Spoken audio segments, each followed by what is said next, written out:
State of the franchise is back. That's Jason Aponte. I'm Brad Graham, and we have lots of questions to discuss. What's going on with the San Francisco 49ers defensive coordinator search? Pete Carroll, a potential option. What's going down with Robert Saleh? We'll discuss all those things, maybe even get into a little bit of some draft coverage, all that good stuff coming up on State of the Franchise right now. That's Jason Aponte. I'm Brad Graham. We're going to get into it all right now.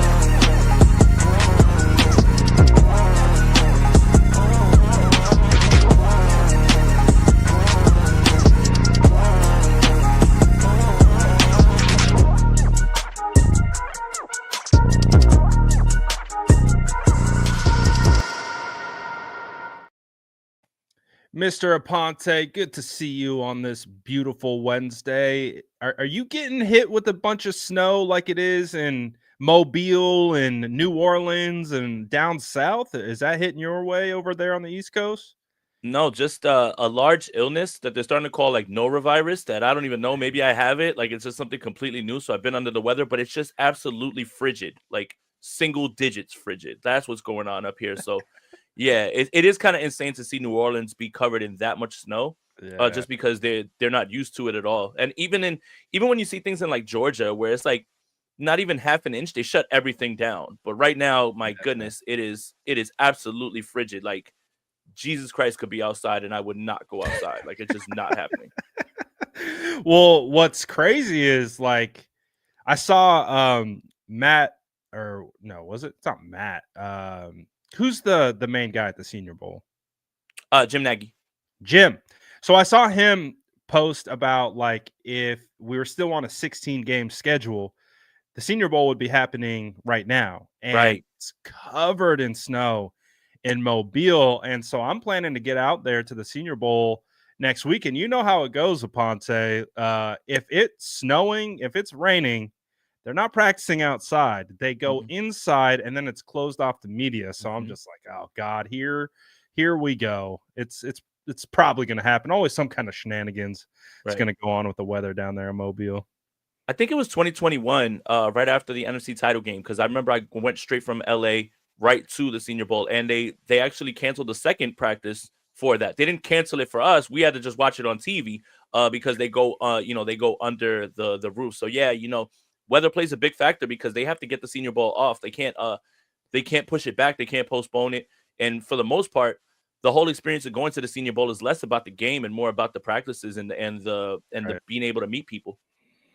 Absolutely. So it is what it is. We'll deal with the weather, but there's an interesting weather system percolating around the San Francisco 49ers. Kind of feels like a cloud has been hanging over the 49ers of who's going to be the next DC. And of course, all the conversation has been around Robert Saleh, and rightfully so, because he seems to be like the 49ers' number one and potentially only real external hire. We all know that Brandon Staley seems like he at least could be the guy if it goes somewhere else.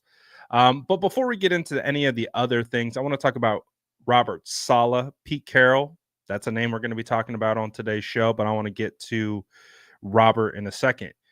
With our good friend of the channel, Trent Baalke, getting fired today, is this good or bad for the 49ers in regards to, let's say, the people who hope Robert Saleh will be the DC for the 49ers next year? This has to be the most bittersweet moment in your YouTube career, Brad. Here's why.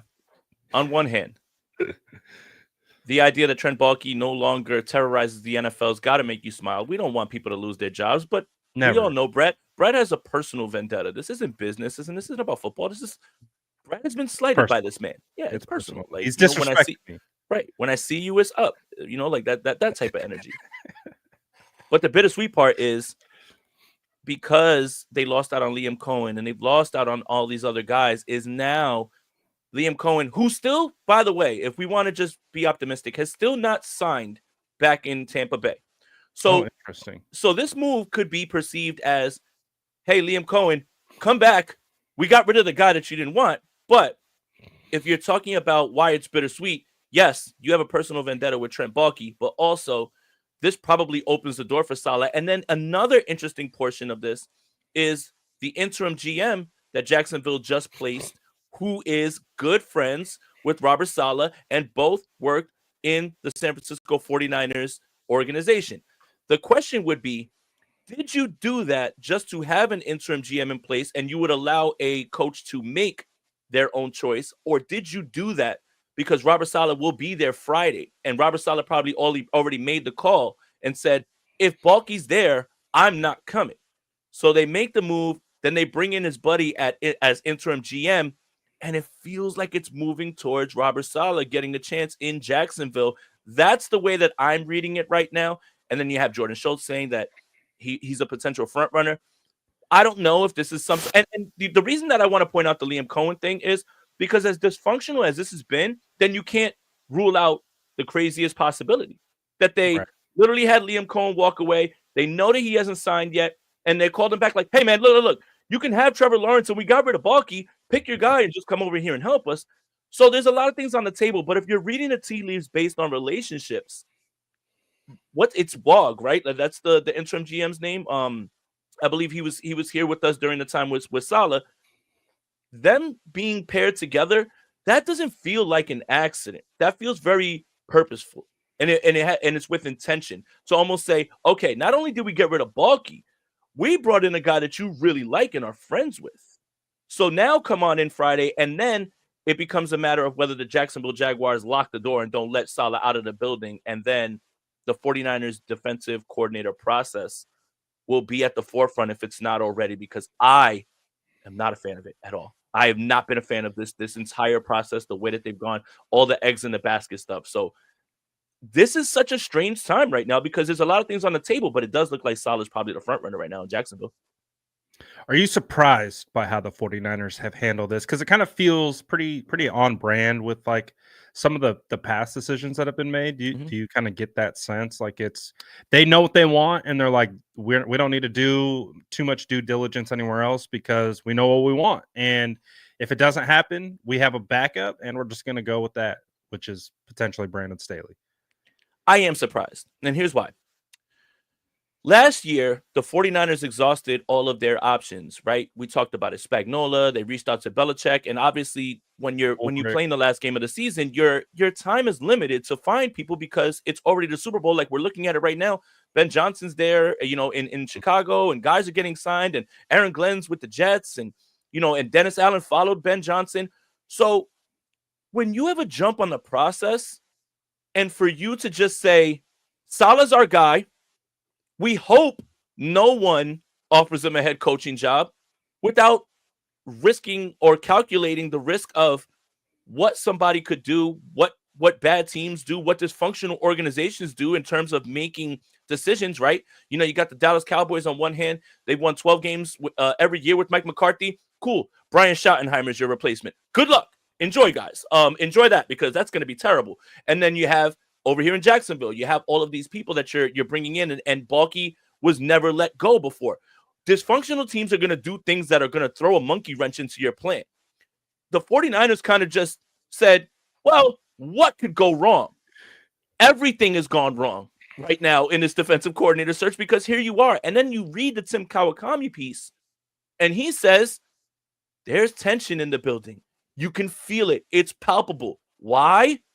Because you didn't interview anyone else and you just assumed that Robert Saleh was going to be able to come back and not get any other. That is the part of the process that I will not let slide. And I do think was the worst possible way for you to go about this when you had a chance to exhaust all of your resources and interview nearly every high-profile candidate, and you just didn't.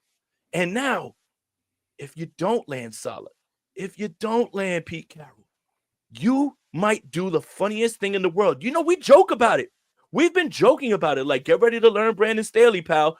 We're joking. We don't want that. We don't want that. But because you guys didn't go through the due diligence, which is your favorite word in the world, now you're in a position where it's one of these three guys. I just don't understand this process, Brad, when you had all this time to go through the process and do it the right way. Yeah, no, I agree. It does feel like they felt so confident in Robert Saleh being that guy that he wasn't going to get a head coaching job this cycle, even though he did also interview for the Raiders and Cowboys head coaching job. It's crystal clear Cowboys are going potentially for an internal hire.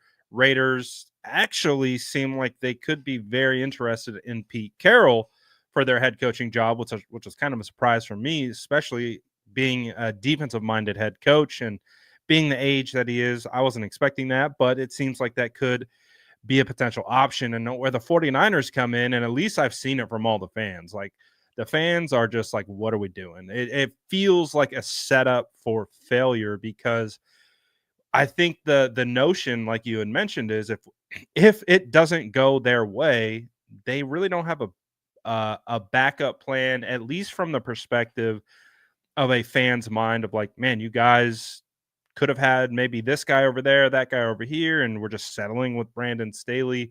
Oh, and we know that the perception of Brandon Staley is probably a little bit harsher than the reality, but still, I think it applies. And I think one of the things with this offseason for the 49ers is not only making the right moves, but getting the momentum on your side.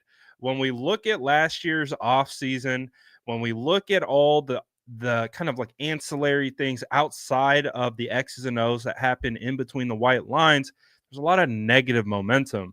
And it felt like it ran into the season, whether it's things they could control or couldn't control. And a big part of this offseason for me was get the momentum back on your side. Start making good decisions, getting the fan base in the right spot because this fan base is ravenous and you you don't want them to turn on you because Mm-hmm. there's a lot of momentum that comes along with it. And we get it. The 49ers aren't going to make decisions solely to appease a fan base. We understand that and recognize that. But I do think it is an important element. I do think with you and I, who are interestingly equipped to engage with this fan base so regularly, I think we have a different perspective of like of what these fans feel like and how that can actually translate into negative momentum that manifests itself in other ways. And um, I just want to see that the 49ers get it right, right? Not just like settle. And I think I've mentioned that a couple times on some videos I've done. Is it just feels like we talk about the whole quarterback thing, right? Trading up to 3. Felt like they settled for Trey Lance. Didn't feel like it was the pick they wanted, right? Because they call up LaFleur, hey, can we get you want this number 3 overall pick? We'll take it. We'll take Aaron Rodgers. They said no. So it feels like they settled for that pick. Feels like they settled for Steve Wilkes potentially. They settled for Nick Sorensen. It just feels like this was the opportunity to, like you said, exhaust all options and have a solid A, B, C, D plan where it just feels like they got A and B, and we're gonna go with that. So it could work out, it might not, but it's an interesting process to say the least from the outside looking in. Yeah, and look, all this to say that it's very possible that Robert Saleh could still be the defensive coordinator. I think our beef Right. with this is just the eggs in the basket portion of it, right? Like you didn't even interview anyone else really. Deshae Townsend was someone that they interviewed. You got that part. You didn't want to talk to Dennis Allen, who college praised on numerous occasions. You didn't want to talk to the former Bengals defensive coordinator who got hired somewhere else. You didn't want to talk to Al Golden from Notre Dame. These are names that were just there for you to go ahead and interview and at least see. Who knows? You go ahead and you get into an interview. You think, hey, maybe this guy, maybe not, but you find things out in the interview. What if they blow you away in the interview, right? So, and then I think a little bit to the Al Golden portion is Jesse Minter comes from Michigan. He goes with Harbaugh. Obviously, they were both at Michigan. But there are a little bit of like these defensive coordinators that are coming from college that are changing things up. You want to change things, right? You want things to be a little bit more fresh. Right. Why are you not thinking outside of the box? Why are you just constantly in this mode of like, it's got to be 4-3, it's got to be cover 3, it's got to be wide 9. We don't look at it. And I'm not saying that doesn't mean that the defense won't be successful regardless of whoever they bring in, because that remains to be seen who it is.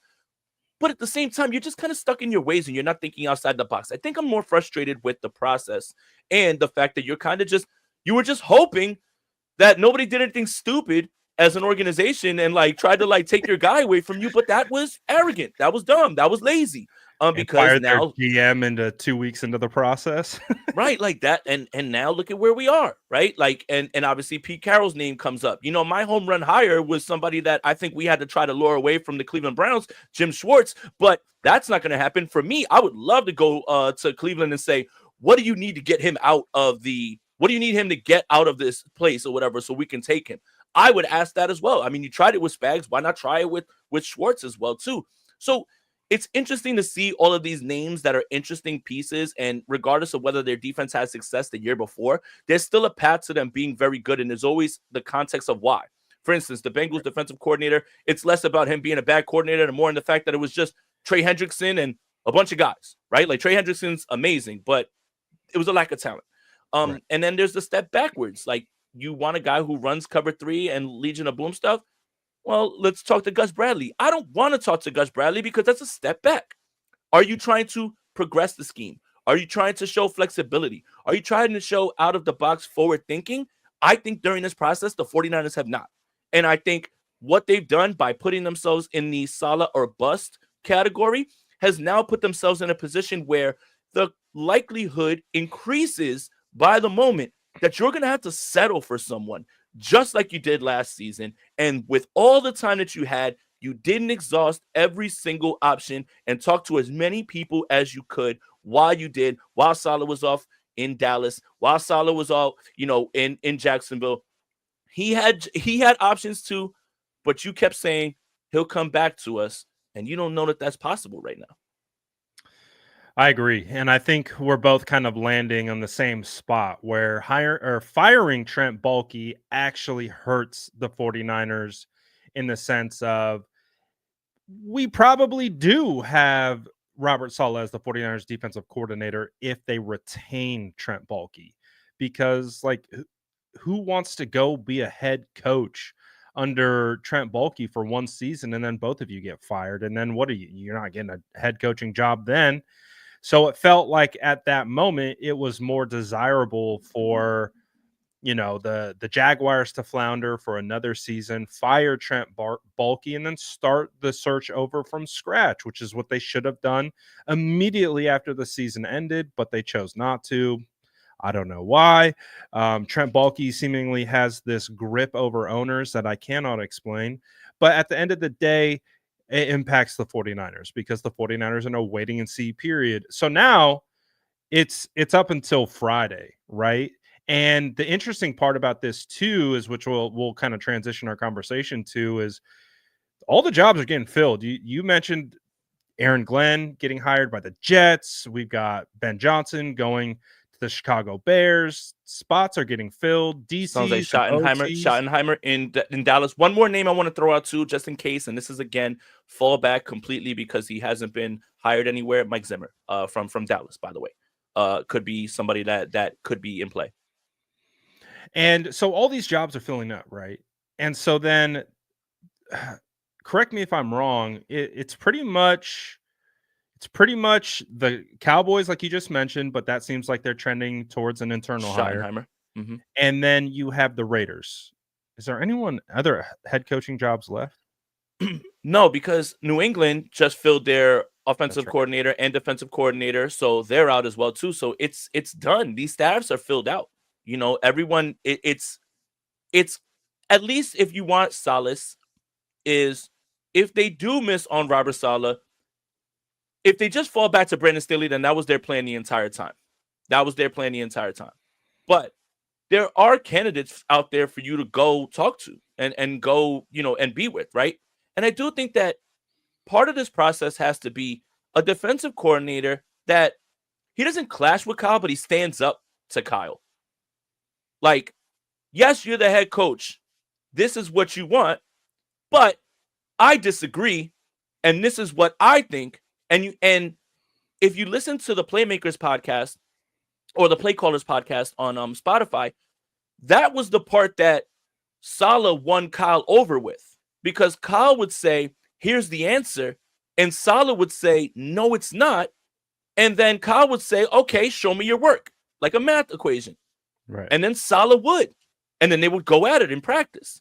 You need someone who can be there to withstand it. If it's a guy that Kyle rolls on over and over with no pushback, Right. then you are finding yourself in a position where with Kawakami, what he said was they need energy. Robert Saleh fits that mold. Yep. Pete Carroll fits that mold. But Yep. what you need is a mind that will go up against Kyle and make him rethink the way that he's going about it. Because at times, and this is true in any aspect of life for anyone, you're not 100% right about everything. No one's going to be. What it needs to be is you challenge me, I challenge you, and we get in the middle and we figure this thing out. But it doesn't seem like that with the guys that they've had lately, right? Like with Sorensen, it doesn't seem like that. With Wilkes, it doesn't seem like that. It seemed like Kyle had to step in. Where are the minds that are going to challenge you? And I think that should be a big part of this search and who they interview and who they're interested in is who can stand up to Kyle and say, you know what? I respect what you said there, but here's this, and this is why. And you switch it around and he says, you know what? I didn't think of that. Thank you. You need those sorts of conversations to be forward thinking and move the team forward, in my opinion. Basically, kind of like someone who has enough kind of weight to be able to push back and say, Kyle, go work on the offense. I got us on the defense. We'll come together. We'll collaborate. But don't worry about us. I got us. I got us over here. And I think that's what really Kyle wants. He wants someone that he can trust to be like, all right, I don't got to worry about what they're doing on the defense because it aligns with my personal philosophy. And I know they're going to make the correct adjustments and they're going to push the right buttons when we need to. And with Wilkes and Sorensen, that clearly just wasn't happening. And to the point where I've honestly never seen, I mean, obviously I cover the 49ers. I don't cover other teams, but watching a head coach ice his defensive coordinator from calling plays because he didn't like the play and he didn't like the look, like how often does that happen? So then hire me as defensive coordinator then. A timeout called on the sideline before a play is snapped because your defense is about to run a cover zero blitz. And you're like, hell no, we're not doing that.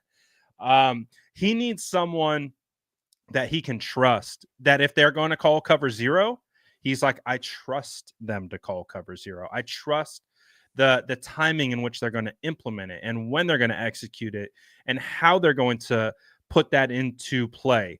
And he just hasn't had that with the last two defensive coordinators. So I think we're kind of in lockstep there. Is we're just looking for that guy to complement Kyle, to allow Kyle to get back to what he does best, which is getting in the lab, because let's face it, like Kyle needs to get his offense back on track. I don't think last year was representative of Kyle Shanahan, the genius. It felt like defenses had his number and not the other way around. And as you and I, as people who appreciate Kyle Shanahan's creativity and what he brings to as an offensive play caller, that was one of the first seasons where I'm like, it feels like Kyle's getting out coached. And I'm not sure I've seen that on film. And so we need Kyle to get back in the lab. We need the DC to get in the lab, work on what they're doing, take that scheme like to the next level. And also part of it, I do believe, is personnel. You got to have the right pieces to be able to run what they want to do with that wide nine, which is why we have been hammering defensive line for a while. So, but again, Kyle's in charge of a lot, and he needs someone to be like, hey, man, take this hat away from me. I'm wearing too many hats. Take that hat. Go run this defense. We'll collaborate. This is what I want. This is what the structure I'm looking for. And you know what you're doing. Go execute. I think that's exactly what we need. And you did a great job of kind of explaining what the 49ers need in a defensive coordinator. Take something off his plate. Allow him to just be an offensive guy, right? You're gonna have an offensive coordinator officially for the first time since 2021. That should help as well. What about this team that was at least with the defense, we can look at it and say yeah, what are you supposed to do when Greenlaw doesn't play for this long? And, you lose Hufanga and you have the regression of Jair Brown and then you have the tragedy of Mooney Ward and, you have the emergence of Lenore and Green and Malik Mustafa, but your defensive line is ravaged and you're essentially running a rotation of guys that were supposed to be depth pieces. Sure, we can explain that part. And sure, you can probably throw some of that on the offense. No Christian McCaffrey, Brendan Ayuk left. But with an offense that has Jordan Mason at times, it has George Kittle, it has Deebo Samuel, it has Jawan Jennings, you expect more from the offense. You do. Yes. And I think that's kind of where we are too. It's just the process of this had to be someone who is, what is it? Too many Chiefs, not enough Indians? No. You need guys that are going to be leaders, right? Every single spot. Like, again, if Salah gets in there and let's just say, and that's best case scenario, I'm knocking on wood, then Kyle, you don't got to be in this room unless you really have a big gripe or something like that. Yeah, we'll go at it in practice. That's fine. But if you have like a look you want to exploit or something like that. But if you have a guy that you constantly have to hold their hand in halftime and do all those things, it's robbing Peter to pay Paul. And that's the portion that it's like you needed to knock this defensive coordinator hire out of the park. And what I mean by that is there's nothing certain in life. Whoever you hire could either be good or bad. It's a 50-50 chance. Right. But you needed to hire someone that didn't come with a bunch of questions or come with experience issues. It just had to be someone that you can set your watch to. Now, good or bad, you'll find out how that plays out. But it had to be right off the bat, we understand the vision. He should be able to hit the ground running, and let's go. But unfortunately, if Salah's not that, if Pete Carroll doesn't come in, and I actually would love that, the Pete Carroll thing. So we can turn to that. But if it is someone else, a Brandon Staley, or someone else that just maybe has had issues other places, or someone that fits the mold of a guy that kind of needs his hand held, then you're going to start to hear things about Kyle Shanahan that are just going to get louder and louder just naturally. And that's something that, regardless of whether I agree with them, is just objectively true. And people are going to start looking at this because you could write off what happened last year because you played in the last game of the season, but you have been out of this since week 17. You already had to start looking at this thing and started getting it rolling. And, you could have been one of the first teams to get this done if you really interviewed a bunch of people. Maybe someone would have blown you away. But the eggs in the basket with Salah now has them sweating, as Tim Kawakami reported in his article that just came out, in the building. But it's only your fault. It's only your fault for this. So nobody else to blame but you guys. So that being said, you kind of mentioned it. Let's transition into that conversation. Some fans like the idea of potentially Pete Carroll being the defensive coordinator. Some fans can't get over their 49er, rose-colored glasses of, well, he was our rival for so many years. He knocked the 49ers out of NFC championship games, et cetera, et cetera, et cetera. That would be a pretty solid hire, would it not? Absolutely, 100%. So the defense that the 49ers are trying to run is Pete Carroll's defense. Who better than Pete Carroll to just focus on the defense? And while you guys want to talk about the Seattle stuff, that's fine. I got over the Richard Sherman stuff really quickly, because he was literally at the top of my list of players I disliked. But I got over that real quickly. Yeah, who's at the top for every 49er? For everyone. The thing is this. What you fail to realize about Carroll is that while their defenses were getting cooked by Kyle Shanahan, he didn't have a problem identifying talent. Witherspoon, Reek Woolen, other guys, veterans down the line, right? In the middle, right? The talent aspect is something that we're not thinking about. Pete Carroll can tell a dude from a dude. At the combine, right? I see him. He's a fit. I see him. I see what jumps off the tape. That part is the part that I think people are losing sight of, because he does identify talent. The problem is the sum of the parts wasn't as good as all together, right? And Kyle Shanahan understand that. So look, if you're Kyle Shanahan and you're saying, listen, we're going to run 4-3, cover 3 all day. This is it. We're not moving. Who better than the Godfather, the one that you're trying to recreate his defense anyway, Why not let him get in there? I don't mind this at all. On the flip side, Brandon Staley is a Fangio disciple. He's not from the same. He's not from the same tree. He's not even in the same garden, right? with Fangio, right? So if you guys are, and this is the funny part, and look, I'm just gonna say this. I don't have an opinion either way, but this is objectively true. If you guys are looking for a scheme change, the answer is actually Brandon Staley, who would be the one who changes things and does things a little bit differently.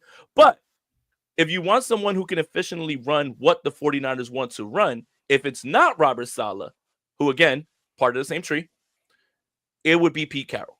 And I think that's the part that I think we're losing a little bit of sight of, is how well he identified talent on the defensive side of the ball, because we all hate the Seahawks, but Witherspoon's a dog, Reek Willen's good, Leonard Williams, them getting him, in free agency. These are all good players. He has an eye for talent. He drafted my draft crush, Abe Lucas. Boye Mafe. So getting him in the process of getting these defensive guys in there. If the 49ers are going to the trenches, if it's edge, if it's defensive tackle, do you trust Pete Carroll to identify and help with you? I think you do. And I think that part is the part that people are overlooking and glossing over if he is the defensive coordinator for the 49ers in 2025. Well, it's funny too, because you and I, we've been going to the NFL scouting combine for a couple years in a row now, and who's always up front and center, not in the boxes, but in the stands, as close to the action as possible, watching it all. Pistol Pete Carroll over there, chopping up it, chewing his gum, just like I'll never forget our boy Jordan Elliott walking on over, having Big Pete Carroll fan, having a nice like 5-10 minute conversation with Pete Carroll, just right there in the stands. He's out in front. He's front and center. So Kyle Shanahan doesn't even go to the scouting combine. Pete Carroll's like not in the box. He's in the stands. He's invested. He cares. He cares about the talent acquisition part of it. So I do think that is 100% a great point. And for me, like to the point about previous, Seattle defenses getting shredded up. I mean, it's ebbs and flows, man. It's ebbs and flows. Pete Carroll really made our lives hell with the Legion of Boom and all of those guys. And, we can't pretend like when he was, getting there towards the tail end, even though he did draft some young talent, they were also kind of going through that transition of key all-pro players retiring, moving on, and having to kind of turn and churn that roster. And it was at the time where the 49ers were ascending in regards to building their roster. So I'm less concerned about that, because the 49ers can do what they need to do to be able to get the right talent in the building. You just need someone who can, just exactly like what we said at the start of this conversation, be able to be in a collaborative relationship with Kyle, where Kyle trusts this person to run his defense and have the freedom to run what he wants to do. Now, clearly that's why I think they're so dead set on getting someone who fits into that cover 3 Seattle shell, is because they don't want the pieces around it to change. They just want someone to come in and be the captain. They don't have a captain. They got a bunch of secondhand fiddle guys trying to operate it, and it's not working. They need someone who knows what they're doing, is confident in what they're doing, and can run that defense like the back of their hand. And that's what they need. And so if it's Pete Carroll, I'm really, really not worried about it at all. Josina Anderson, while we were talking, put out an interesting little tweet. I don't know exactly if it means anything, but some I don't even know who this agent is. It's some NFL agent. Seems like he played for Seattle. Says something about how she's the best, and he quote tweeted and says, she says, "Hi, whatever, pleasantries." And she says, "By the way, your boy Pete C is out here working these lines." And then I saw someone recently just bring up, KJ Wright's name, right? Because KJ Wright is Defensive quality on control. the 49ers defensive staff. And she says, tell KJ I say what's up. And I'm like, I don't know what that means. I don't know exactly what your boy Pete C is out here working these lines. But that sounds like Pete Carroll's trying to get himself a job, whether that's head coach or defensive coordinator. And so could the rumors that kind of started with Tim Kawakami in his article that he put out in the SF Standard, I don't know. Maybe the 49ers picked up the phone and said, maybe we got to do some due diligence here because, hey, if you have that good of a relationship with Robert Saleh is going to tell you probably ahead of time that, hey guys, I think the Jags are meeting my requirements. If it's up to me, I'm leaning towards the Jags. Start picking up the phone, start calling. So that's an interesting element, wouldn't you say? Yeah, 100%. And think of it like this. Now let's look 10 steps ahead. Excuse me if my voice sounds terrible. I just been a little under the weather. Pete Carroll warms up the seat for KJ Wright. Yeah. And then right linebacker coach, and then KJ Wright takes over as defensive coordinator, gets hired somewhere else, and you continue your comp formula, victories, right? No, seriously. I mean, look, all of these things have to be considered. 100%. All of these things have to be considered. And again, what opening would Pete Carroll be going for as a head coach? The Raiders? That's it. It doesn't sound like that's going to happen. So he has to take a DC job. And at this point in his career, I don't think that anybody thinks that Pete Carroll is an awful head coach or anything like that, where it's like, oh, he wouldn't be hired somewhere else. I just think that he's at a point in his career where the vigors of being a head coach might not be conducive to, where he is in his life. He's 73. Right. And be a defensive coordinator is tough. Those guys are, working their asses up too, but it's not a head coach. Way different. So again, the scheme, all right, you don't got to change it. It's his. The guy behind him, okay, he played there. He could get in there. So it makes sense. And when you hear reports from Kawakami and Josina Anderson, everything doesn't mean everything, but it does mean something. And what I mean is there's a reason that this name is up there, because the lack of head coaching positions, the fit, how it makes sense. And think about this. We said that the 49ers don't do anything to placate the fans. I 100% believe that. But you would never, not in the big Lord's year of 2025, be able to justify to this fan base Brandon Staley at DC, Nick Sorensen as special teams. And I think they know that. But you can explain Pete Carroll for all those reasons that I named.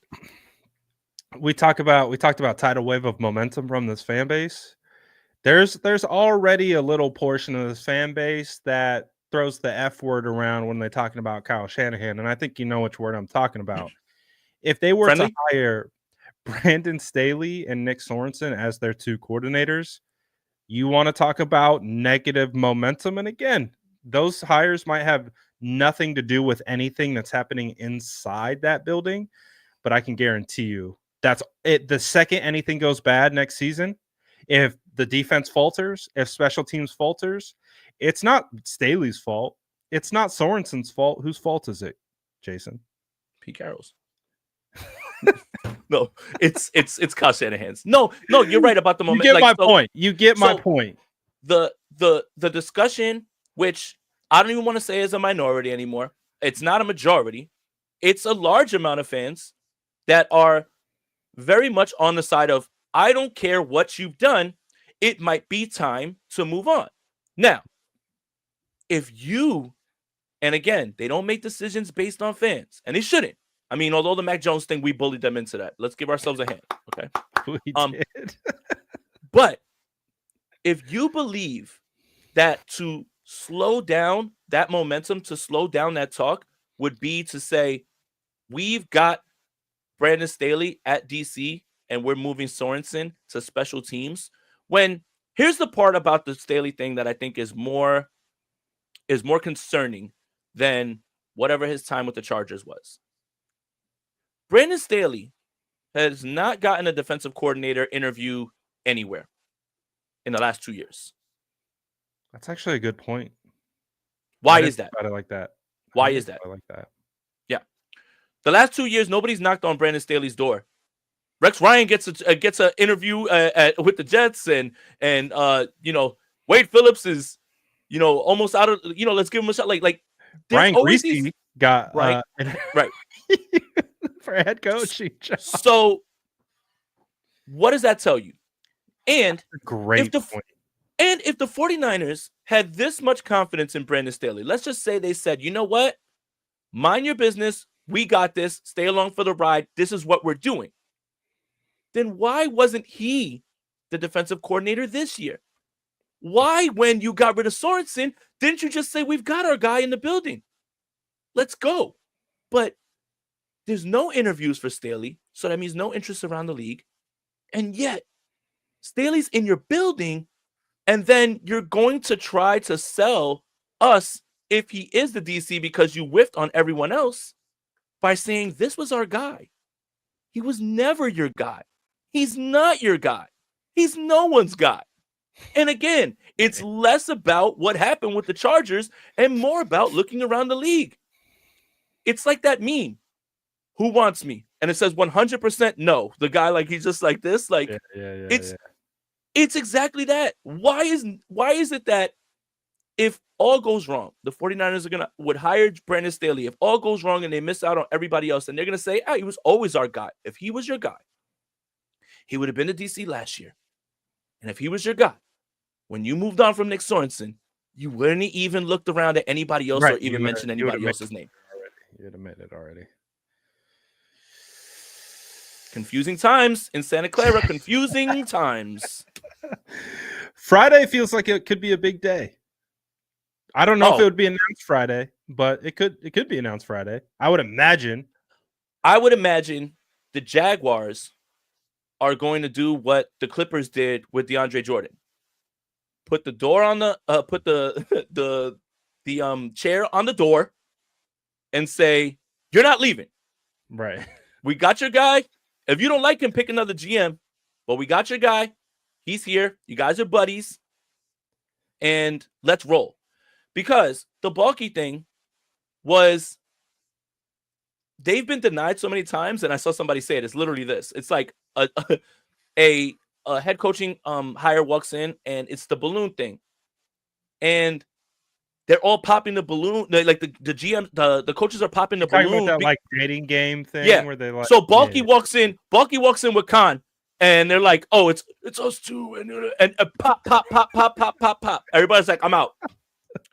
Think about this. I'm not of this opinion. Trevor Lawrence would be a coach's dream to get his hands on, right? Yeah. Right? An offensive coach's dream. Liam Cohen's done such a good job, right? But Liam Cohen said, no shot. You know why? Because of Balky. And then Khan says, well, that's enough. Cohen didn't want to come here. Ben Johnson didn't want to come here.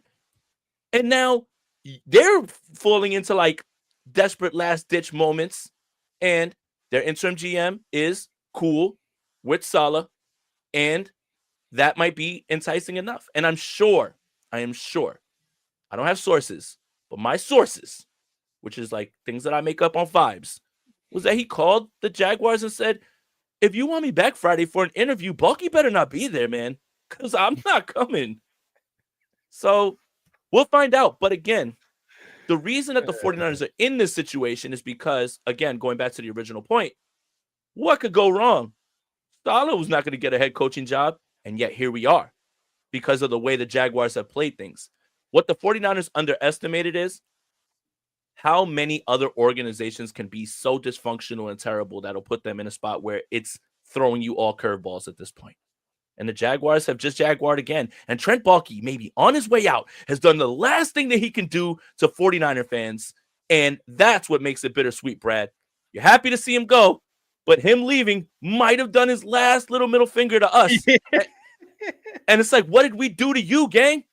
We didn't do anything to you. Oh, Trent. Good old Trent, man. Well, speaking of Trent, there's other options out there too. Gray Fox says, is Eberflus still out there? And I believe he is. What are your Yes, thoughts he is. on him? Great.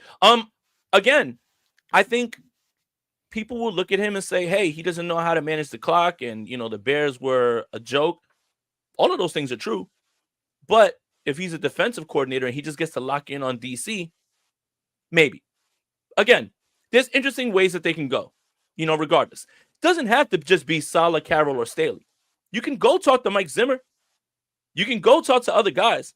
My problem is I just wish that they would have interviewed Al Golden from Notre Dame, and the Bengals immediately jumped on him right after the national title game, and now he's their defensive coordinator.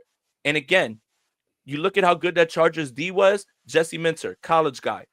At what point do we stop exhausting the coaching options here because they have experience, because they've done this, because they've done that, for forward minds and guys that will make other teams copycat that? Almost in the way of, hey, Kyle Shanahan gets hired out of Atlanta. Anybody that's ever been in an elevator with Kyle Shanahan will get an interview and possibly a job at this point. So that's it. Like, that's what I'm talking about with the forward mind thinking of, college DCs. And again, it just goes back to not exhausting every option that you could while you had the time to do it. Yeah.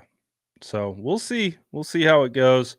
Ariel, member of the channel, 34 months. That's pretty damn impressive. It's a nice picture too on there. I mean, I don't know, like the Are guy you in there?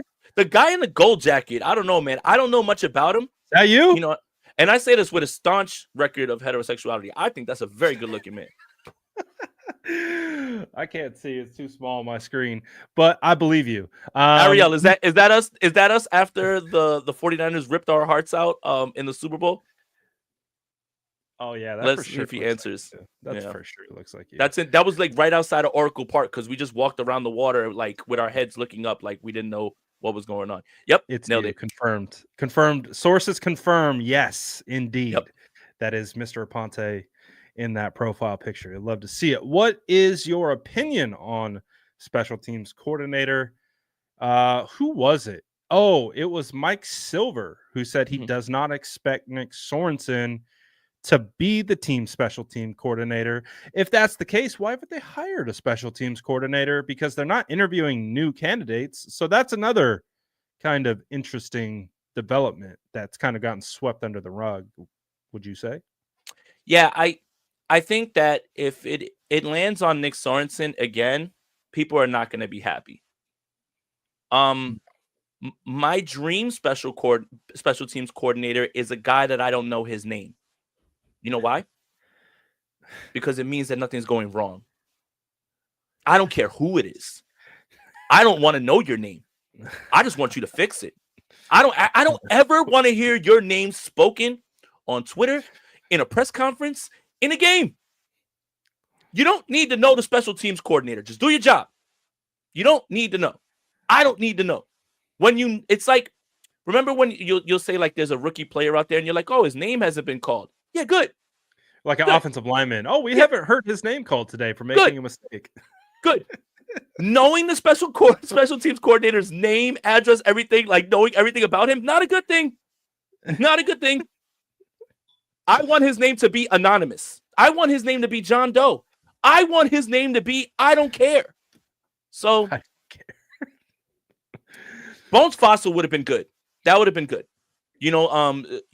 John Fossil would have been really good from Dallas. He's got a fiery personality. He does. But I don't care, Ariel, truthfully. I really don't, man. And I think the less we know about a special teams coordinator means the better things are going. How do you feel about this kind of related? Kickers have been having a rough go throughout the playoffs, college postseason. Have they? Kind of an epidemic. Did you feel like at the start of the year they were talking about how good kickers were? And then all of a sudden, when the pressure is all the way up, they're having a hard time. No comment. I've never had a give us our comment. We need our daily dose of spicy Aponte. Come on, give the people what they want. Chili says watching Aponte crash out is popcorn worthy. I can't crash out while I'm sick. I can't. This is like a light crash out. They're respectful. Okay, no, this is composed. No, all right. So this is the most logical way that I can talk about this, and it's less about individual kickers and what the problem is with the process of kickers and why it's so volatile. 1 year, you're the GOAT. The next year, you can't even kick the ball from 30 yards in. The problem is when that volatility gets met with high investment, it becomes a bigger issue. Year to year. And you would think the 49er fans understood this with David Akers. David Akers, 1 year, missed all the kicks.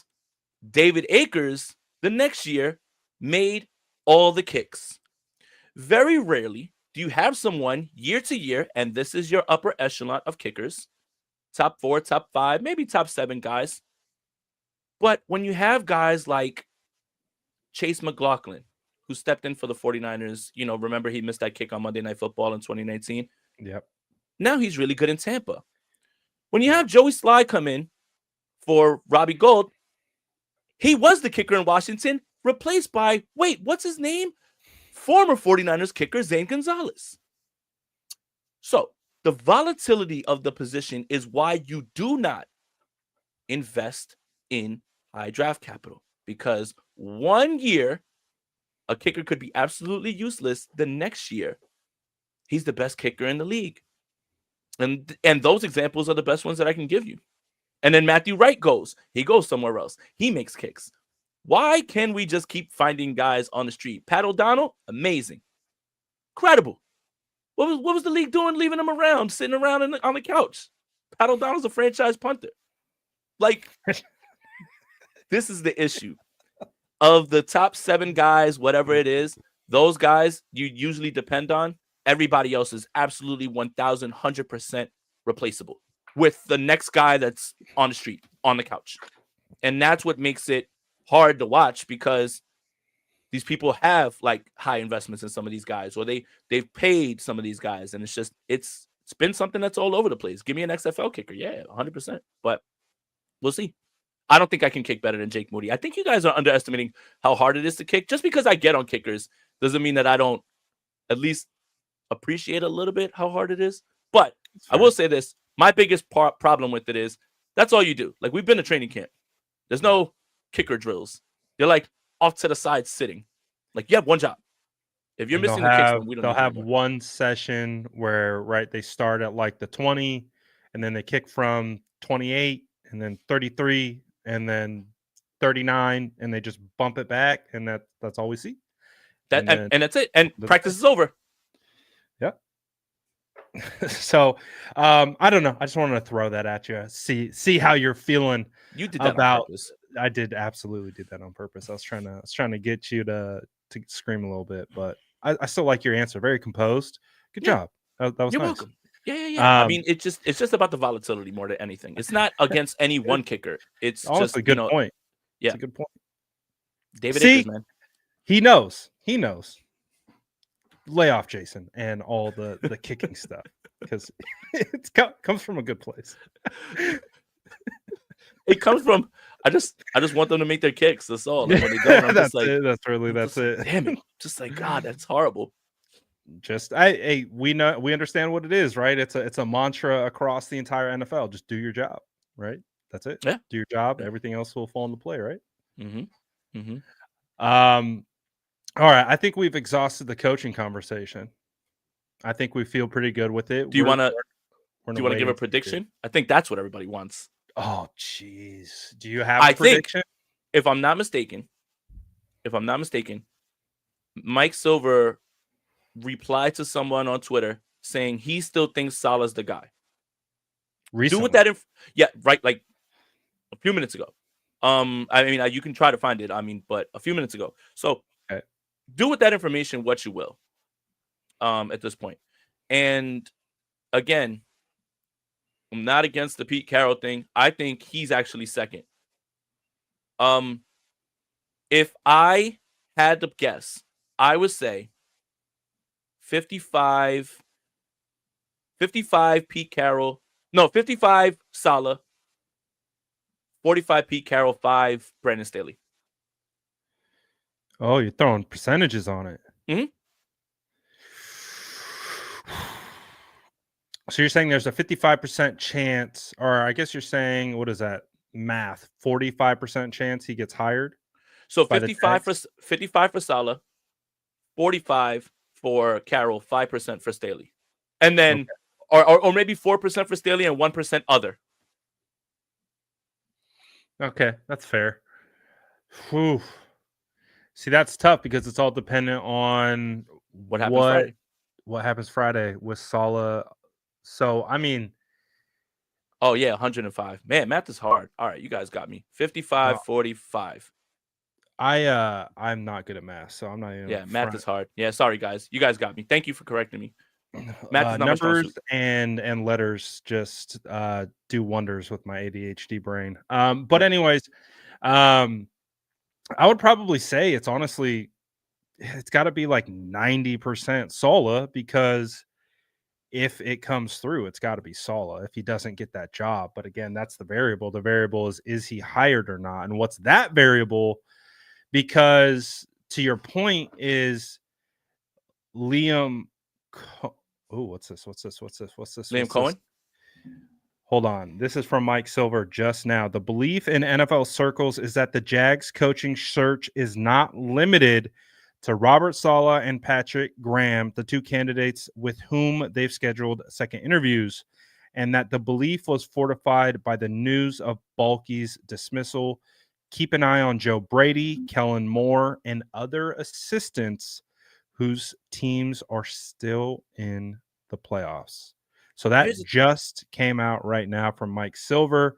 So it sounds like the Jags are reopening completely, like just starting over their coaching search.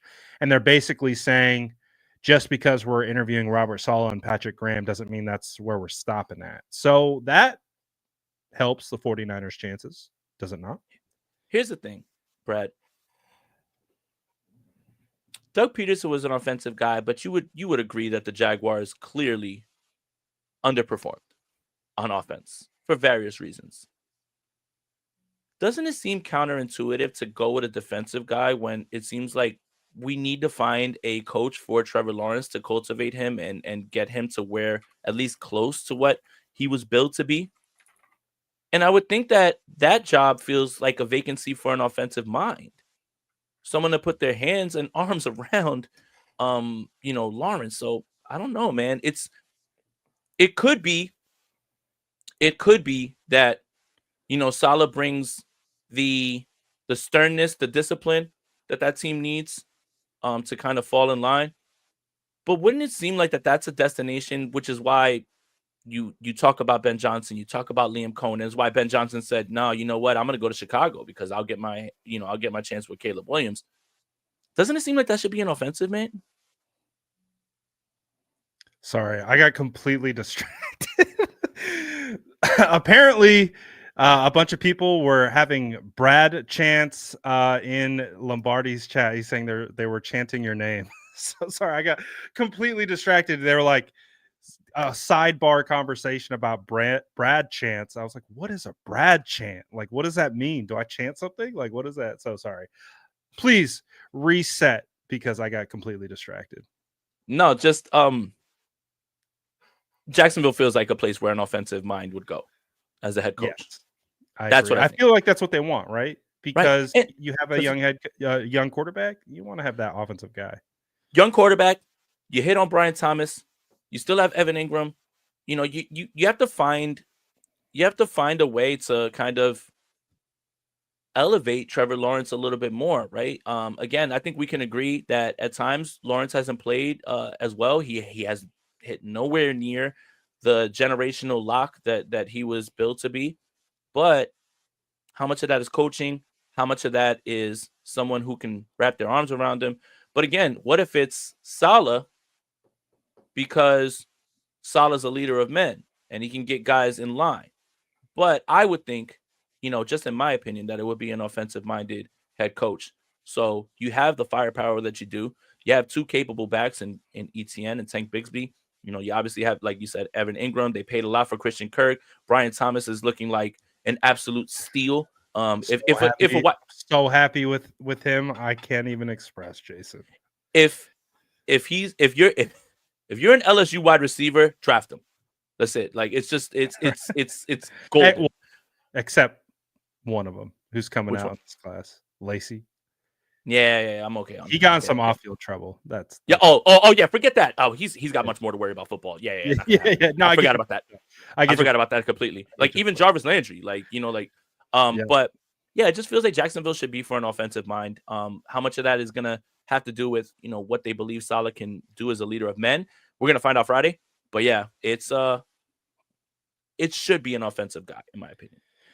Yeah, so I mean that makes me a little bit more optimistic, right on cue too, with our conversation about what we think is going to happen if Joe Brady and Kellen Moore enter that conversation.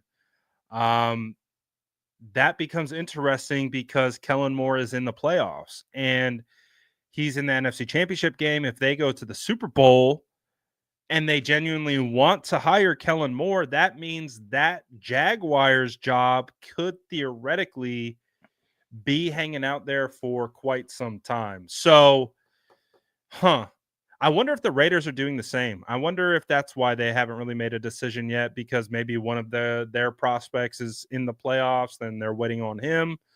I don't know. It's going to be fascinating, but I don't know. Are we going to find out Friday? It feels like it's absolutely opened up. So things could change in a hurry. I still think it's Robert Saleh or bust, but I do like, again, the idea that Kawakami posed that maybe Pete Carroll is an option as well. And like Josina Anderson was pointing out, apparently Pete C is working the phones. So all I can say is, even though some 49er fans and NFL fans in general hate the offseason, these are the kinds of offseason stuff that I really enjoy, just like how the league is going to change and then everything that follows behind it. So I like seeing the movement. I like seeing where coaches go, where players go, the draft, all that type of stuff. So it's fun for me, for sure. Anything else on the coaching stuff? I feel like we did a good job covering that. Is there anything else you wanted to mention? No, that's it. But it's gotten very interesting. January 22nd, I don't think that we would have thought we'd still be discussing who it could be. I think we would have already thought that it would have been wrapped up. But what would a 49ers offseason be without a little bit of drama, a little bit of uncertainty? And that's what makes this all fun is no matter what, again, we're not the content creators. We're just the 49ers create the content. We just try to cover it. We just talk about their content that they create for us. Yeah. We're a reaction channel, eventually. Essentially, we're just a reaction. I'm 100% channel. A reaction channel. So, reacting to kind of where the 49ers are currently picking at 11, what is your overall philosophy on positional value at number 11? Well, the simple answer is best player available. I think that's something that's not groundbreaking, but right. What best player is available, right? Like let's say Genty is available at 11. Okay. Are you going there? If he's BPA? I think that he doesn't make it past the Bears. I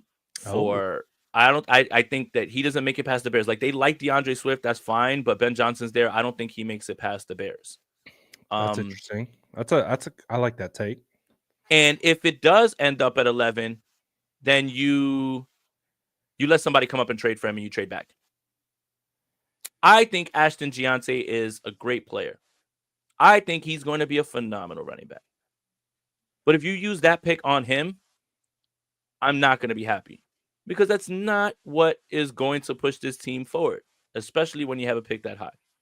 So you essentially let somebody come up, who has a problem. I think it was Javi Vega. Shout out to him, a friend in real life, friend of the program. In our group chat that said, you let Denver come up for 11 and you fall back to 14 and you take best player available from there. Because Denver's got, Estemi and Javonte Williams and Jaleel McLaughlin, but that thing is like a full-blown committee.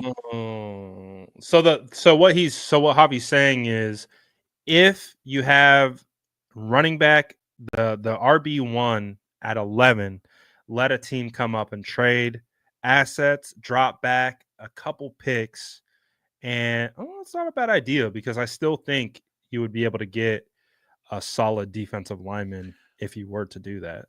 And I want Jack Sawyer, but be honest, I do. But I don't want him in the first. Someone is going to take him in the first, though. Someone is going to take him in the first for sure. For sure. So yeah, I can see that. Dude, there's so many defensive linemen in this class. It's crazy. I saw what was his name? Daniel that's right. Jeremiah. My bad. You guys are doing a great job. Yeah, the Broncos are 21 because they were a playoff team. So all right, so take the Broncos out of it. What if the Dallas Cowboys want to come calling up and move up? Yeah, Mike's saying the Cowboys. That could be an option because they need a running back desperately bad. So you let Dallas move up. You let Dallas move up. They get their guy, and you move back. And we've done it before. Wasn't it with Eric Reed? Where the 49ers and the Cowboys traded draft day to get him. So it's not impossible. I don't remember actually. To be I think so, guys. I mean, you guys are on it in the chat. So like, if I was wrong, like, what I'm saying, like, you guys should let me know. My math's off. My draft order's off. But yeah, if I'm not mistaken, I think the Cowboys and the 49ers negotiated a trade in which we ended up with Eric Reed. I'm gonna look it up while you talk. But yeah, I mean, I don't mind that idea. I've talked about it as well. Many fans have asked me about the running back at 11, and I'm just like, I love the player. I don't love it for the 49ers. Got it. Because you got it. The 49ers traded their first overall and third overall picks into the Dallas Cowboys to get Eric Reed. Third overall, third round. No, third round. Okay. So they traded number 31. They have traded before. That's right. With the Cowboys. So it's not like you can sit there and say, oh, well, the Cowboys and the 49ers would never trade. It's happened before. And again, in the draft, all bets are off. Look, we've even seen Philadelphia and Dallas come together to screw the Giants out of Devonta Smith with a trade up. I don't know if you guys remember, like, literally right in front of them. They were like, they allowed Philadelphia to go right in front of them to get Devonta Smith, and those are division rivals. So it's happened before. It's not something that's common, but it's not impossible. So it could be something like that. But again, look, Brad, it's all a moot point if Will Campbell's there at 11. It's all a moot point. Do you think they would draft Will Campbell at 11? I don't know if they would, but they should. I mean, it's right there in front of you. He can play guard for now. While you wait, it's right there. If he's there at 11, I don't think there'd be a person, 49er fan, pundit, critic, analyst, that would like even scoff at the idea of drafting Will Campbell, or they wouldn't be on board with it. Now, that doesn't necessarily make it the right pick, but everyone can get on board with building in the trenches, especially offensive line, especially someone that can step in right away and play guard while you figure out what's going on with Trent Williams, while you figure out what's going on with right tackle. Yeah. So if he's there at 11, I don't care who's there. Him, Giannis, like it's him. It's got to be Will Campbell at 11 if he's there. I mean, I obviously just mocked him to 11 to the 49ers with my pick, and he's my offensive tackle 1 so far in this class, at least out of the kind of big 3. I still haven't looked into Josh Simmons yet. He's someone I want to look at. who could potentially be a riser. But outside of that, it's a pretty steep fall off. This offensive line class, at least so far as I've gotten into it, it's not what it was last year. Last year was deep, deep, deep offensive line class. This year it's the opposite. It's defensive line. So it's going to be fascinating to see the 49ers kind of process for how they go about this, because I do believe that the first two picks at least need to be O-line, D-line, or D IDL edge.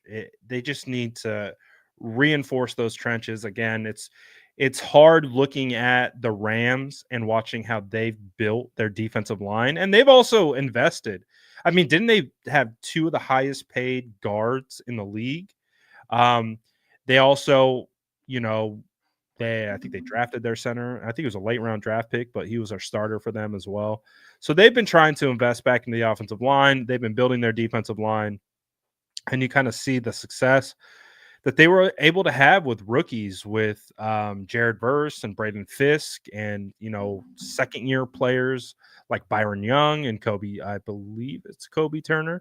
I mean, I kind of envy the Rams a little bit. And I don't find myself saying that too often, but I really do like how they built their trenches. And I'm hoping that the 49ers can do the same, because I like what they have currently. I like, of course, you got Bosa on the edge.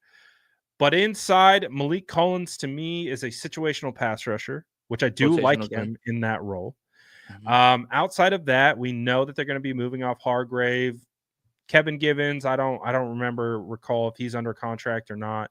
But outside of that, Evan Anderson proved to be a pretty solid option. He seems like he could be a role player who can step into a bigger role next year. But you got Leonard Floyd, Yetur Gross-Matos. Those are two guys that I think are perfectly in place to allow you to bring on some younger players at their own pace, opposed to just throwing them in there. And you can get some high-end quality players, and you could get back to just having this wave of talent on the defensive line. So if it's not Will Campbell, people are saying that Will Campbell won't make it past the Bears at 11, because they think Will Campbell at minimum is going to go to the Bears. I think at that point, you probably pivot towards defensive line at that point. But if there's other players that are available that they feel is worthy of that pick, then hey, you make the pick. But again, I'm not so sure that I would go running back, even if he is the best player available. Do you think Mason Graham has a shot at making it outside the top 10? Because I know Crazier things. 49er fans love that idea. Mhm.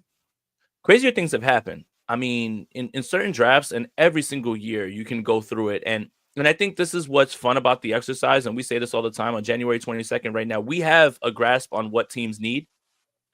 We have a grasp, but that changes and everything becomes fluid, kind of quickly before the draft, right? With who they've met with at the combine, and what they've been doing in terms of talking about like what they want to develop, and the history of these new coaches, like whether it's brand new, then we're trying to figure out what their philosophy is, or if it's somebody that's has a record, then like what were typically the pinpointed positions. So right now we have a grasp, but we still got a little bit more football left. Who knows what's about to happen in these games? And then we start to just, once the Super Bowl's over, you start to look around like, okay, this guy could be a post June 1 cut. This guy could get cut. This guy could get moved on from. And then opportunities change, and player positions change. And again, and it's all about the board that's in front of you. This is what the fun Right. part is. I love this exercise. But for now, all we can do is go off of the information we have in front of us and all of the positional needs of all these teams.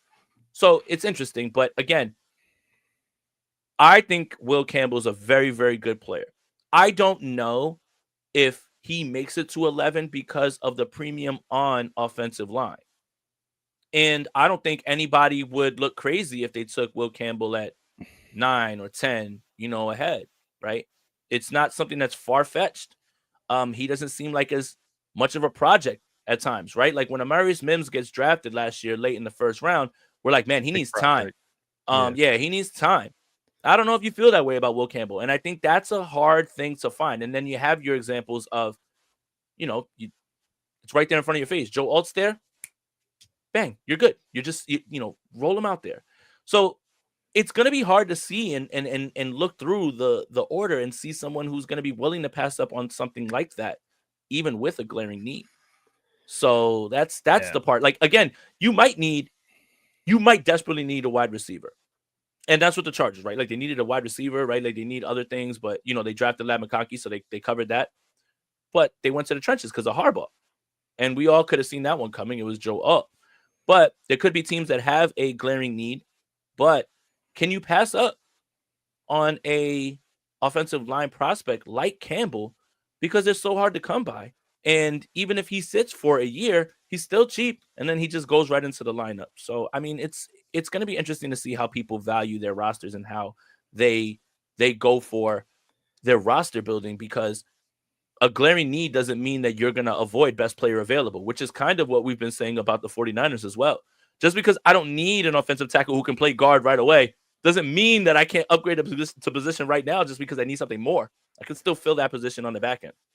One I also do, like you kind of alluded to it, I think the main point of draft coverage right now is just identifying players, just identifying prospects, because just like you mentioned, we haven't hit free agency yet, and free agency is going to absolutely change boards just based on positional need. Like, if you have a Christian McCaffrey who you are planning on, or you sign a Saquon Barkley, let's say, even though you might have a need at running back as we sit today on January 22nd, but you sign a high caliber player, that doesn't mean just go BPA if it happens to be running back because you need a running back now. You have to be able to allow free agency to play out, and that is going to really solidify these mock drafts. I hear a lot about, like, oh, that this guy's not going there, this guy isn't going there. It's like mock drafts right now are useless. They are absolutely useless.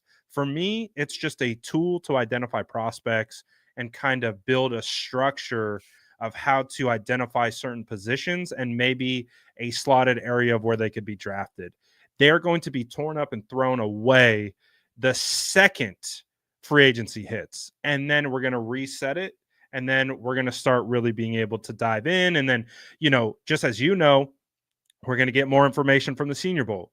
Then we're going to get more information from the Combine. We're going to have risers. Braden Fisk was on nobody's radar until Remember, he went injury. to the Combine. Can't take a chance on those knees, right? Yeah.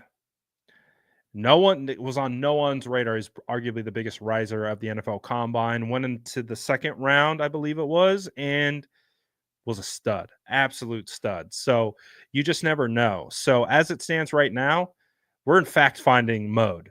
Correct. Getting into the tape, who we like, who we could see as a fit within our scheme. And then once free agency happens, then the real mocks really start, and we can start to get a better idea of one, where the rankings are truly at and where the fits are based on positional needs and things like that. So we still got a ways to go for sure. Right. And there's other teams that right now are in the process of bringing in new hires. So what we think they were prioritizing, let's just say the Jets, this is what they need. Well, you know what? Aaron Glenn just got in the building. What does anything that we said have to do with anything that he's probably thinking already now that he's in the building and he's there? What we think Jacksonville will need. Well, who's the coach? Who's the brain trust now? Now, who's the general manager? Right? Like, all of these factors are still out there, but that's what makes this fun. Again, like, I think you're right. Right now, it's just finding out, like, who's a dude, who's not a dude. And then we'll try to figure out where to place them, in the whole draft scenario. But that's what makes it fun. But again, look, if at 11, Will Campbell's there, I don't think you even blink. Like, you don't even, like, you run, like, don't even, unless the only reason you let the clock run down is because you want to see if someone's going to trade up and give you something else. And having said that, if you have to go up 2 spots in front of somebody else, to make sure you secure Will Campbell, you've got a lot of comp picks at your disposal. So what I want the 49ers to do is simple. Identify your dude and go get him. Not the way that you did with Trey Lance, where you got into 3 and then you started, all right, now we're gonna start looking at quarterbacks. Not that. No, not that. Not that. Not the same thing at all. No. Not hey, we're in number 3. You want to start looking at some quarterbacks, John? Sure, Kyle. No, not that. It's this is our guy. We know we can get ahead of this team to get him. And you'll have all that information by the time the draft is around. So I just want you to be convicted in who this guy is. And you have a borderline top 10 pick. So if you don't have to like Will Campbell like we do, but if it is Will Campbell, then it's got to be Will Campbell. What's the draft day thing? Will Campbell or nobody, right? Like, like type thing. So yeah, go get your guy, man. Trent Baalke and put AJ Jenkins in an envelope and say, right, AJ Jenkins, no matter what. Another bulky shot. Will Campbell or Abdul Carter at 11 if both are available. If Abdul Carter's available at 11, I don't even know anything about football at this point because I just can't see it. I cannot see it. I just can't. How can you watch that performance that he put available on or at 11? Passing on him. No. Well, all right. I don't think you pass on Abdul Carter. Absolutely. But I don't think he'll be there at 11. I don't think he'll be there either. He's not going to make it. He's not going to make it out of the top 5. I don't think so either. Yeah, he's going to be one of those guys that absolutely blow up the combine, do all the measurable testing, speed, all that's going to be there, and he's going to have the tape to match. Abdul's. I think he solidified himself at least as we stand today. Edge 1. Yeah, absolutely. Yeah, absolutely. In a stacked defensive line class too.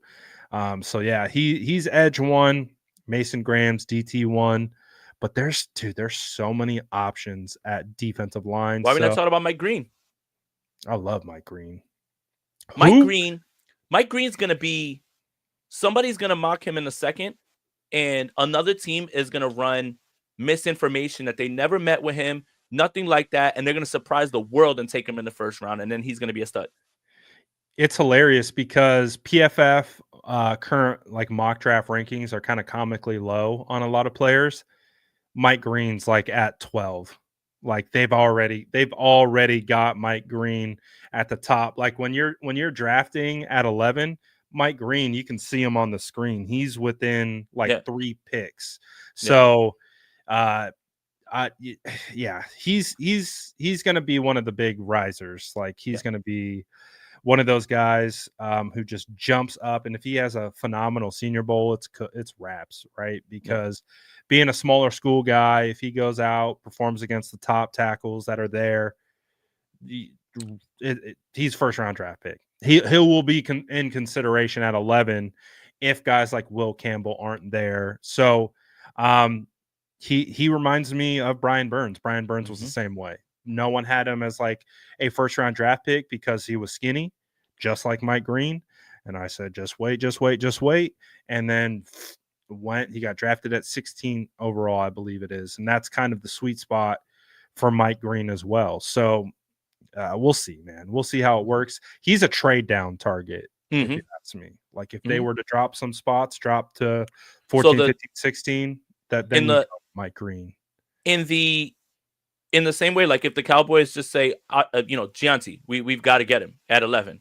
Okay, we'll move back one spot for you. Like you got it. Like, if you want to blow a top 11 pick on a running back, that's up to you, right? And then you can have the world's your oyster at that point, because then you can even, maybe move back a little bit more. Like if you feel like that's how the board's going. So this is the part that we were talking about this offseason is I know that we didn't want to get into offseason stuff this early. I know that we wish we were playing football on Sunday, but the possibilities are limitless. And now with all the, you get 2 4th-round comp picks, one for Sam Darnold, one for my goodness, who's the other one? Chase Young. And then you got a 7th for Ray McLeod. Yeah.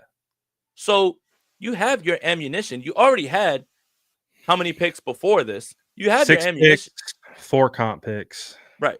So you have your ammunition to play the board and move up, move down, do whatever you want, right? And obviously if you move back, you're gaining more ammo as well too. But I think that's what makes this draft process and this offseason so interesting for the 49ers, because they have limitless possibilities to draft a very good football player, stay put, move back, move up. Either way, you're in a position where you're most likely, again, if we talk about the first round being a 50-50 crapshoot, then that means that the top 10, top 11 have a far better chance of being somebody that is going to end up being your dude than later on, like down the line, right? And I think that's the part that makes this all interesting. But again, this all boils down to Kyle and John identifying what exactly we're going for, right? What's their board?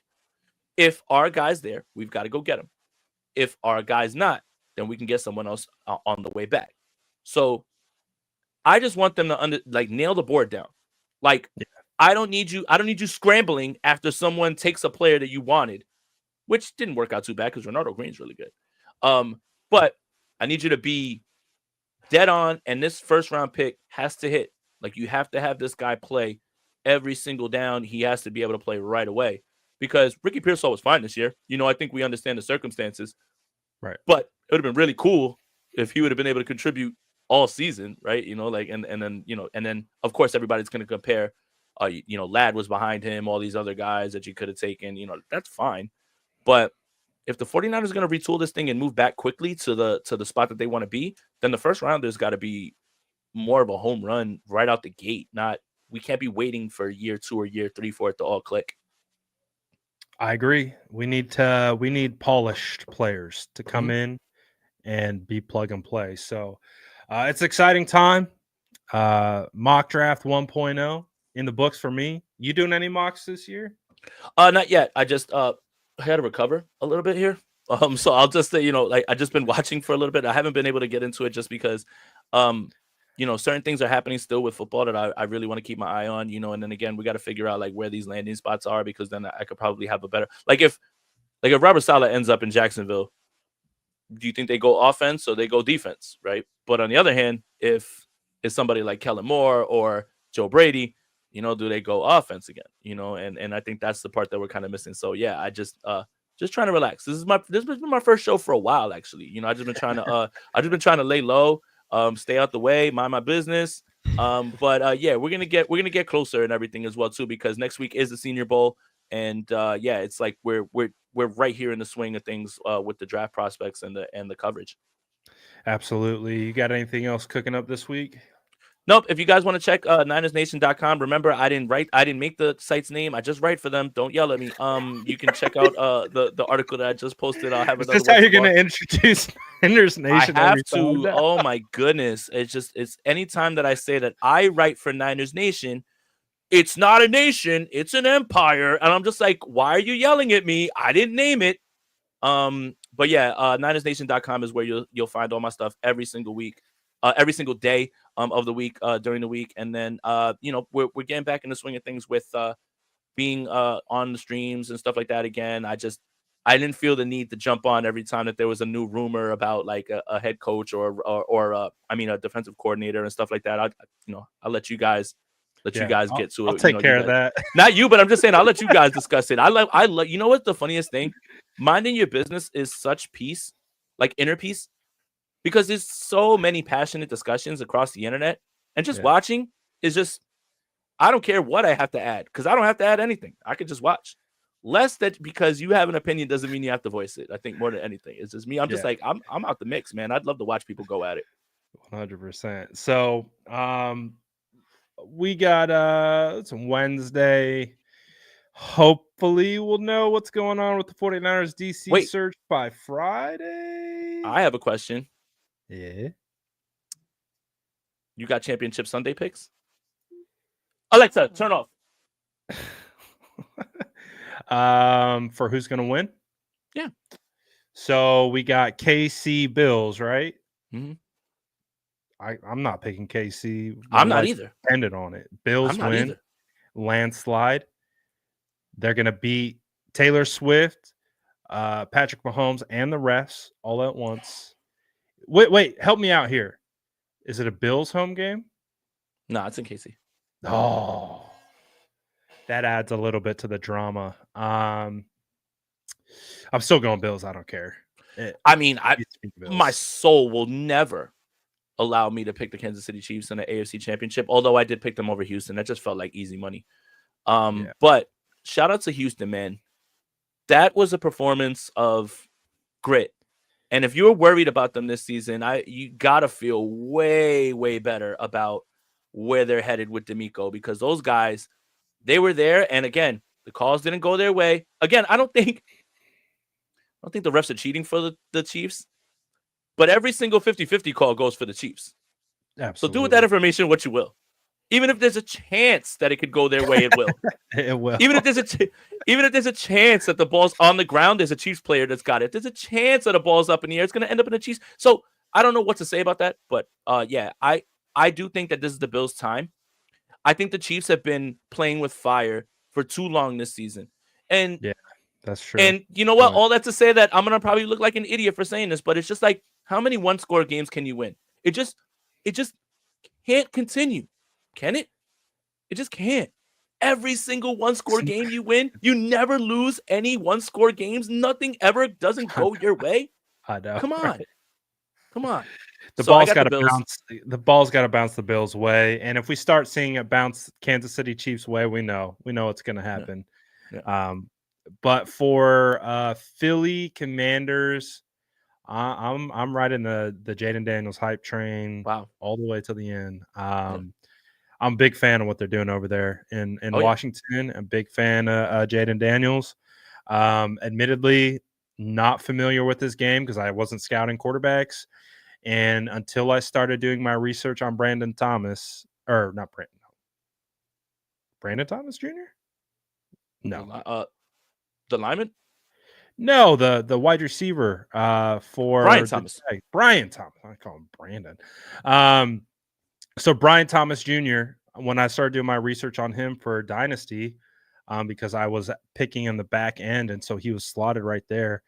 I realized how freaking good Jaden Daniels was because I just never watched him in college, and that dude is unbelievable, and it's absolutely translating to the NFL. And he's not your normal rookie quarterback, and what's his name is a little dinged up. Hurts is a little dinged up. I know Yeah. that Saquon Barkley's been playing out of his mind. I think it's going to be a great matchup. I think it's going to Oh be a yeah. good game. So it's kind of, to me, almost like a toss-up, kind of like a pick 'em. So I'm just picking Commanders just because that's who I want to win. And unfortunately, Cosme tore his ACL. That's not going to be, a good Right, thing. right. I gotta say, I think it's the Eagles. I just think, again, Which is fair. It's not a yeah, crazy I pick. think it's. I would love it to be Eagles Bills, um, because anybody but the Chiefs, first of all. But I do think that what we're losing is the Commanders did beat the Eagles during the regular season. But remember, Jalen Hurts left that game very early, and it was Kenny Pickett. They did go back and forth, and it was a really good game as well too. The Commanders, what they've done has been truly remarkable. And I want to kind of circle back a little bit, because I think it was the last time that we were on a show, I was talking about how it's kind of funny. Adam Peters left, and the 49ers had a really good draft class, and then everyone started saying, well, are you saying that Adam Peters isn't a good general manager? And I said, no, because he wasn't a general manager here. He did an absolutely good job in Washington, right? Like, when you get the quarterback, everything else falls into line. So yeah, it'll be cool to root for the guy, but I think that eventually the Eagles have the defense that could turn off some of those things that they were doing against Detroit, even if they're blazing hot though. But man, wouldn't it be cool if Jaden Daniels became the first rookie to make a Super Bowl? That would be history in itself. So yeah, I think it's gonna be Bills, Eagles. I'm good. Anybody but the Chiefs. So any of Yes, those three I'm teams, fine. I'm fine with it.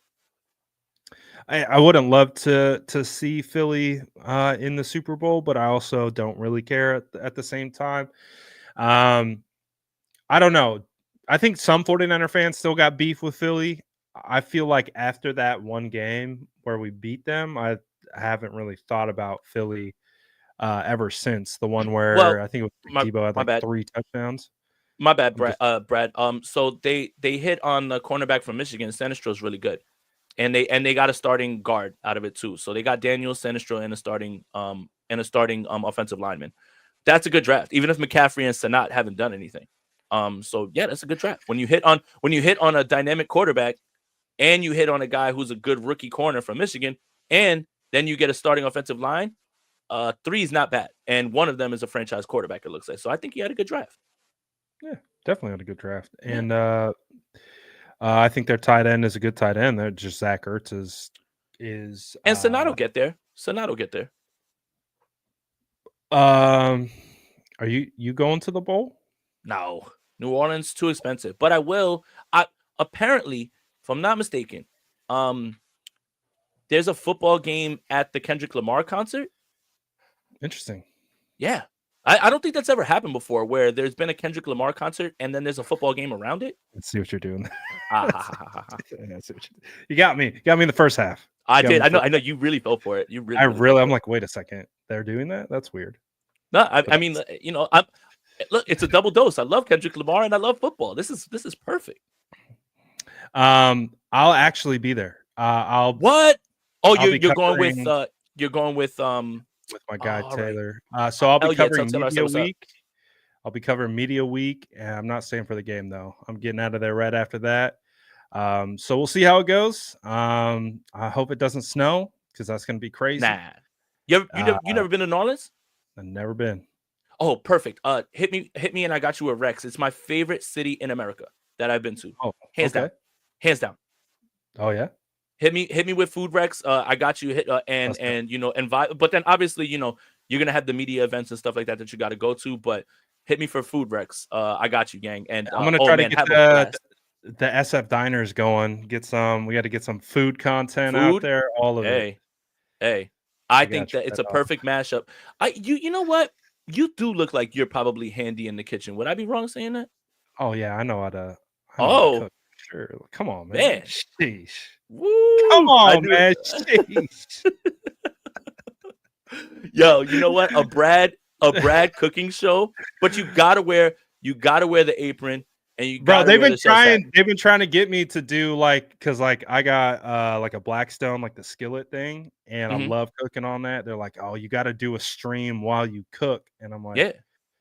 All right, maybe this off season we'll get into that for sure. Worlds are colliding. Do it. I swear, do it. I mean, you look like you ever just, if I never met you before, and trust me, this is not me commenting on your stature at all.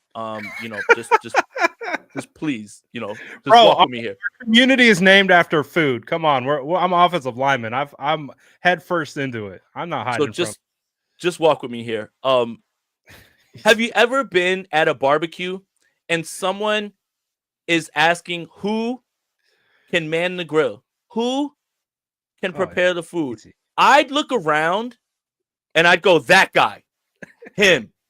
I know he's not wearing the dad Nikes. I know he's not wearing sandals, but I got a good feeling that this guy knows what he's doing. And I'm going to put my chips in the middle that he's the one who's going to light up this barbecue the best way. Well, you would be absolutely right. I would hop all over that, and we would eat deliciously prepared food 100%. Oh, yeah. Brad mans the grill. I'll do the bar 100%. That is the setup right here. And man the bar and DJ. Both. Yeah, you're front of the house. I'll just be in the back cooking it up. And that's how we work. The man who makes it actually work right here. Yeah. Right. So you can let me do the bar, but I'll also DJ. Front. We'll put the big the ugly mug in the back. No. What I mean is the thing that the person that really is gonna make this thing go is not me at all. I mean, I know tunes, and I could definitely handle the bar. But that guy back there is gonna be the thing that you remember and the reason that you want to stay. It's not gonna be because of me, unless you really like the music. Ariel's running security, I guess. Ariel's running security. Yeah, Ariel's a big boy, man. Yeah, man. Ariel's gonna be like, "What's your name? Are you on the list?" Yeah. All right. Good episode today. I think we thoroughly covered the entire coaching situation, and we'll continue to see how it all plays out. But appreciate everyone for tapping in again on State of the Franchise. I'll be in Mobile next week doing Senior Bowl, praying that it doesn't snow or rain, but I'm already seeing some rain on the forecast, so that seems like it's going to be a lot of fun. But then it's straight from Mobile to New Orleans, which is going to be – I'm going to be on the road for 2 weeks, Jason. It's going to be a wild ride. So we're going to get into it all, man. And we gotta collab because Pro Bowl's the same time. Shout out to Orlando, but I gotta get out there. I want to say by Tuesday because the skills competition is Wednesday, the 29th, which is closed off to the public, only media. And then the game itself is the same day as the Senior Bowl for some reason. I don't understand that part. They have everything stacked. Pro Bowl, Shrine Bowl, Senior Bowl. I don't like it, but it is what it is. Hey, we got to cover our bases. Yep, absolutely. But appreciate everyone for tapping in. Grab your cookies on the way out. Appreciate everyone. As always, make sure you sub to both channels, like both videos, and we'll see y'all next week. Peace. That's Jason Aponte. I'm Brad Graham. We're going to get into it all right now.